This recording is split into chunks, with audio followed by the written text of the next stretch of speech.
Welcome back to History Class with Dr. W and our continuing discussion of Vietnam. In the previous lectures, we talked about the Tet Offensive of 1968 and the fact that while it was a military victory for the Americans and South Vietnamese, on the home front it became a political disaster, and many more Americans began to turn against the war after the Tet Offensive. So it's time now for us to explore the anti-war movement more fully, from its origins early on in the war, through the Tet Offensive, and the aftermath. As I've mentioned a few times previously in this course, there were always some Americans who were opposed to the war, even in its earliest origins during the era of the French Indochinese War. But we might turn to 1965 and the Lyndon Johnson administration. We talked about the Gulf of Tonkin resolution and the questions surrounding it as a real turning point in anti-war sentiment in the country. This is the era when Americans began talking about the credibility gap, the fact that the president and many in his administration were lying to the American people. And more Americans now began to join what was truly an anti-war movement, as opposed to just a handful who were opposed to the war. The Vietnam War in general was something of a tough sell to the so-called baby boom generation. These were the children of the greatest generation who had gotten us through the Great Depression and World War II. Their parents filled them with optimism. They believed anything was possible, and they grew up in the prosperity of the 1950s. Now they were growing to adulthood and undergoing the normal tests of rebellion and turning against their parents. Every generation goes through some of this, but in the 1960s, the rebellion seemed more extreme.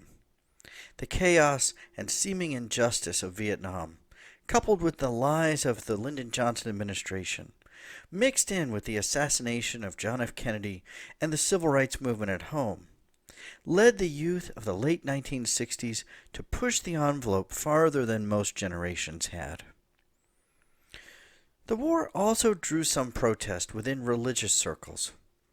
Members of the Protestant denomination formed Clergy and Laymen Concerned About Vietnam, CalCAV, in New York in 1965. They argued for a negotiated settlement and saw nothing positive in the war. Other denominations participated with them and became a mouthpiece of the religious community throughout the war. This protest was generally associated with white, middle-class, and religiously motivated Americans. By 1965, student groups, new leftists, and civil rights activists all criticized the war. There were more than 30 anti-war organizations established in 1965. American universities were fertile ground for the anti-war movement. Immediately upon LBJ's order to send ground troops to Da Nang on March 10, 1965, faculty members at the University of Michigan organized a teach-in on March 24th. Teach-ins followed the patterns of the sit-ins of the civil rights movement.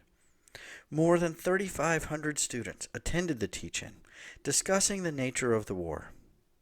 Other teach-ins occurred on college campuses all across the country. New left groups also became involved in 1965.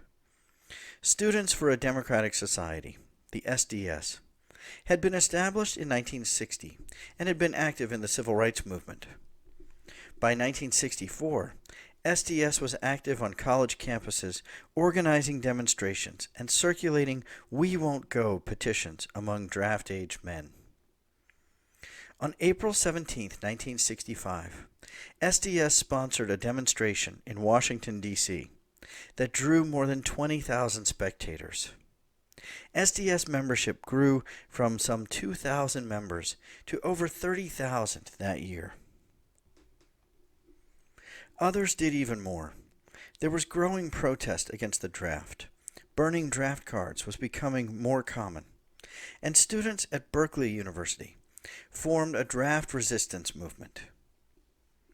By 1966 and 67, reporters and editorials began to question the war many bringing back first-person reports of the nature of the conflict.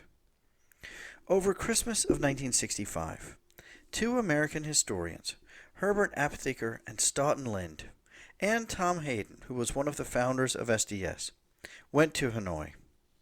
They brought back personal accounts of the brutality of the war and wrote of disaffected soldiers who didn't want to carry out their orders. In February 1966, a personal account published in Ramparts magazine by Master Sergeant Donald Duncan wrote, "The whole thing was a lie. The world is not just good guys and bad guys. Anti-communism is a lousy substitute for democracy. I know now that there are many types of communism, but there are none that appeal to me. In the long run, I don't think Vietnam will be better off under Ho's brand of communism. But it's not for me or my government to decide. That decision is for the Vietnamese." Frank Harvey went in 1966 to report for Flying magazine and came back to publish a book in 1967 called Air War Vietnam. He wrote about pilots dropping bombs on innocent people, incinerating entire villages. He took pictures in hospitals, vivid and grotesque pictures. This book served to demythologize the war. By 1967, these kinds of reports and the growing concerns of many Americans began to accumulate in a complex and expansive anti-war movement. From 1965 to 67, the organizations grew, and their demonstrations became even larger and more impressive. On April 15, 1967, an anti-war rally in New York City drew between 125,000 and 400,000 participants.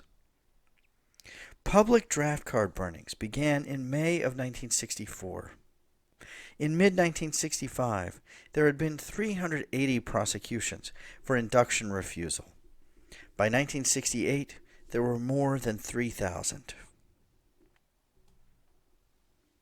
In our next lecture, we'll talk more specifically about these kinds of resistance to the draft and a much more expansive anti-draft movement.